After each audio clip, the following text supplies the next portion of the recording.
Allez, bonjour en vous saluant. Bonjour à tous. Donc Ouais. c'est reparti. Alors comment dire, pas de vide-grenier ce matin. Euh, Alors, pour deux choses, c'est-à-dire que le temps était vraiment hyper menaçant et comme en fait il y avait de la route, c'était embêtant de faire. Il y avait 80 bornes quand même. Feignant. Ouais, c'est ça. Et en plus on était invité par Poupinel Tracy. Ouais. Donc en fait, Pour son anniversaire. ouais. Donc on a terminé tard hier soir. Ouais. Et attends, Ça, je suis parti après moi. C'était. T'es parti vers minuit, je crois. Ouais. Et moi je suis parti à 1h20. Oui, je sais, on me l'a dit. Ariok me l'a dit, t'as été dénoncé. Ah, j'ai été balancé. Et donc, et bon, en plus, la météo était vraiment pas prometteuse. C'était sur le fil. Voilà. Et à l'heure où on enregistre, Et il fait super beau. voilà, c'est Eh oui. dégoûtant. Et en fait, au final, il a pas plu. Peut-être qu'il a plu là où on devait aller, mais en tout cas, les prédictions se sont un peu trompées. Oui, ça m'a pas plu cet état de fait. Oui. Ça m'a pas plu. Bon allez. Alors, ça c'est un achat internet que j'ai fait. C'était un certain pari parce que la personne était très vague. Elle en avait toute une série comme ça. Mhm. C'était le seul que tu n'avais pas. Voilà, c'était le seul que j'avais pas. Vu l'état, là j'ai un peu retapé parce que là c'était décollé et puis là, je voulais faire un haut, prélever un haut, mais ça Ouais, c'est sur une épave. oui, sur une épave, et là c'est déjà faut trouver des épaves avec encore le dos parce que c'est vachement fragile.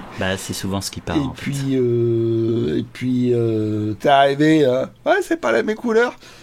Je lui ai cassé son groove. Ouais, totalement. Ouais. Le rire de Fantomas. Et puis oui, sans le talent. Sans le masque. Voilà. Et donc c'est quand même une période bien sympa. Ah oui, là vous avez pu tous reconnaître le repère de la Murène. Donc super histoire et super période. Et regarde, avec une case résumée qui n'a pas été repris en album. Super. Donc ces petits trucs-là, moi j'adore. Oui. Alors il y a juste un bémol pour moi, hélas. Jerry Spring.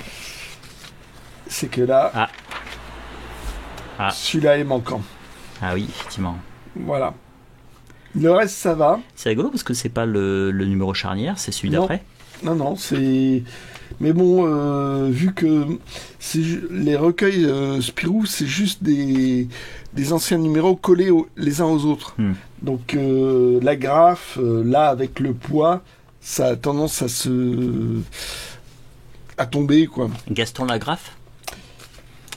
Oh, t'es fatigué, toi. Hein. Oui, je suis très... J'ai à peu près dormi ce matin, mais je suis fatigué. Ouais, moi aussi. Mais moi, je ne m'avance pas avec à faire des de blagues à 2 balles. C'est ça. Donc, sinon, ouais, c'est la période du repère de la Murène. J'ai vu du Jerry Spring, Buck Danny. À la grande époque, quoi. Et puis, les suspens que faisait Franquin dans les numéros de Spirou, qui étaient complètement perdus dans les albums. Dans les albums, c'est waouh.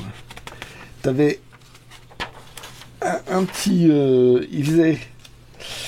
Et ce qui était fou, c'est qu'en fait, comme ils enlevaient un bandeau, ça se déplaçait dans l'album, effectivement. Ouais. Et pourtant, je trouve que dans l'album... Et j'ai cherché à retrouver le suspense. Je faisais un trait léger au crayon quand c'était la première page, comme ça. Ouais. Et 2 traits quand c'était pour la semaine suivante. D'accord. Donc 3. Et là, 3 plus 4. Suspense, que se passe-t-il? Vous le saurez la semaine prochaine. Et donc les animations avec Spirou et Fantasio en tant qu'acteur, mimant les séries, c'est quand même super chouette. Ah bon, j'espère que je trouverai le numéro manquant au numéro. C'est loin d'être impossible. Hein. Oui. Donc, on en voit régulièrement. Dans les plus anciens comme ça, je dois pas avoir de numéro un petit peu orphelin. Donc là, je pourrais pas t'aider. Hein. Déjà, faut que tu veuilles m'aider. C'est vrai. Voilà. Ah, misère. Et là, tu vois, des milliers de poissons, je ne vois plus rien. Voilà. Et là, c'est... Qu'est-ce que c'est que... Et ça se rapproche. Et encore suspense. Il faisait super bien. Et tiens, Ouais. hop, là d'habitude ils font des lavis et là c'est resté en noir et blanc, c'est pas mal. Ah tiens, c'est amusant ça. Ouais. Ouais, je sais pas, c'est peut-être un oubli, mais bon, c'est l'occasion de voir du Jean-Luc Pierre-Louis en noir et blanc. Bon, ben voilà pour moi. Oui. Je sais pas si t'en as beaucoup plus à montrer, toi. J'ai deux petites choses. D'accord. Ok, Et ben, tout de suite. ça, toi. Hop, c'est à moi. Alors ceci, donc comme vous reconnaissez sûrement l'étiquette, Pour ceux qui ça vient de connaissent. Nose. Ouais. Nose tout simplement. Alors Westworld, qu'est-ce que c'est? C'est une série qui est HBO, donc bon, qui est sortie il y a quelques années déjà. Là, celle-ci, ça remonte Qui est inspiré d'un film. Oui, à l'origine même, c'était un roman.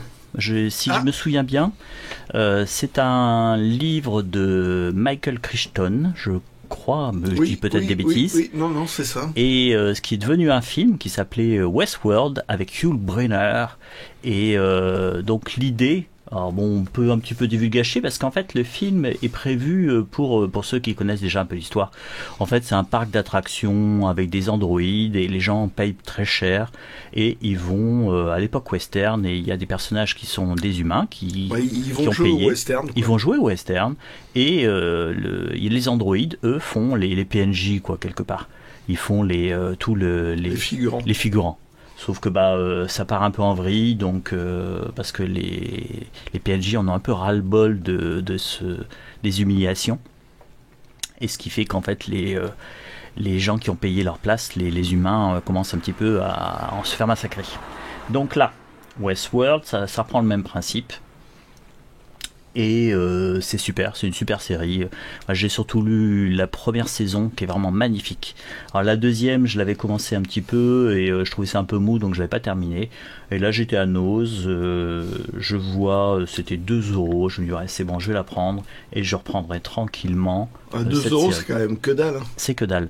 Et en ce moment, oui, ils ont un lot de... Bon, ça fait plusieurs semaines que j'oublie de vous le montrer, donc il est arrivé ce lot il y a 2 semaines, je crois, ou 3 semaines.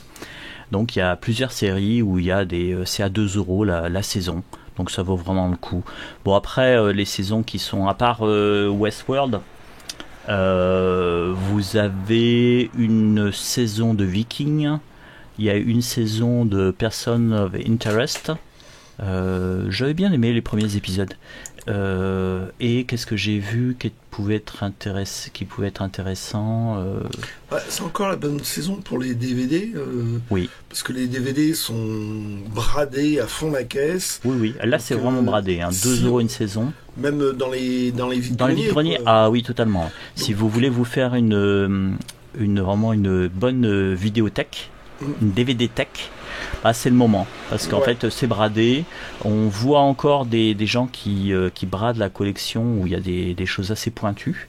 Voilà. Alors c'est vrai que vous allez me répondre oui mais moi j'ai un abonnement sur Netflix ou sur certaines plateformes sur Disney. Oui, ok, vous pouvez, mais sur Netflix ou sur les plateformes il y a pas tout.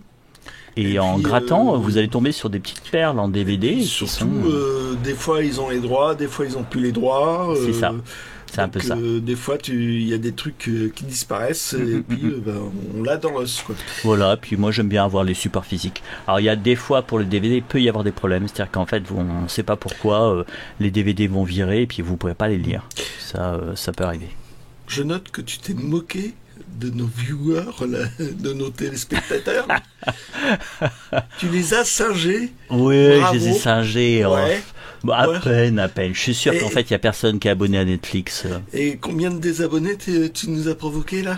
Je sais pas. Moi, le but, c'est d'en provoquer 7. Donc, la deuxième saison de Westworld. Voilà. Alors, qu'est-ce que j'ai trouvé? Alors, ceci, c'est Emmaüs. Alors, généralement, maintenant, Emmaüs, je trouve plus grand-chose. Si, mais soit c'est super cher, soit c'est pas très intéressant. Là, j'ai pris Les Centaures, les Châtiments d'Hermès, MC Productions. Alors bon, Seron, je pense que... Est-ce que les personnes de moins de 40 ans connaissent Seron? Bah déjà, il faut dire que c'est surtout l'auteur des Petits Hommes. C'est les Petits Hommes dans le journal de Spirou. Oui, c'est surtout essentiellement les Petits Hommes qui sont connus, donc qui ont été édités par Spirou. Qui a eu son succès. Ouais. Il y a eu quand même sorti dans les... Combien 40 albums? Ils sont 40 albums, oui. Chez Dupuis aussi, il y a 2 albums qui sont sortis des Centaures. Moi, je me souviens, j'ai lu les Centaures quand j'étais... je sais plus combien. Est-ce qu'ils le mettent? Et la suite, c'est chez MC Productions. Donc les Centaures, c'est 2 Centaures qui ont été chassés par Zeus et qui en fait passent de porte en porte. Voilà, qui se retrouvent sur Terre. Des aventures. Donc le dessin très franquinesque. C'est Seron. C'est Seron. C'est vraiment le dessin de l'école, en fait, on va dire, de Spirou. Il y a vraiment des attitudes. Moi, j'ai trouvé ça bien quand j'étais gamin. Pour les petits hommes, je vous encourage plutôt, si vous voulez découvrir, c'est plus facile quand on était petit. Moi, je préfère les premières aventures. Jusqu'à la 12e album, ça va. Après, je trouve que ça part un peu, je trouve ça moyen. Les petits hommes, les Centaures, j'aimais bien parce que comme j'adore la mythologie, je trouvais ça sympa. Une histoire qui se passait avec des dieux grecs, je trouvais ça chouette. Alors cette histoire, je la connais pas. J'avais lu dans Spirou, mais... Elle était dans Spirou, celle-là? Oui. MC Productions, je crois que c'était c'est un proto-édition Soleil. Ah, ok. Et il reprenait un peu les fonds de tiroir, je dirais, du journal de Spirou. D'accord. Et il prenait pas mal les séries qui n'avaient pas marché, ou qu'ils n'avaient pas... Courage. Ils n'avaient pas... que Dupuis avait daigné de sortir un album. Quoi. D'accord. Toi, celle-ci, pourtant, Ah, toi, c'est ça. La porte du néant. Celle-ci, ça me dit rien du tout. Bon. Je sais plus en tout cas, voilà. C'est mon deuxième achat. Et vous voyez, cette semaine, on fait court. Et donc, c'est les seuls. Ah, c'est sympa, ça, par contre. J'aime bien. Je vous montre un petit peu, là. Au risque d'abîmer. Oh là. Tu prends des risques. Je prends des risques, là. Hop. Donc, oui, c'est achat hors vide-grenier, parce que le vide-grenier, c'était pas possible. C'était difficile, on va dire. On essaiera de se venger la semaine prochaine. Normalement, on va se venger la semaine dernière. Ouais. La semaine prochaine, normalement, si le temps change pas, il fera beau. Donc voilà. On verra ce qu'on va voir. On va voir ce qu'on va voir. Voilà. Allez, ciao. Ciao.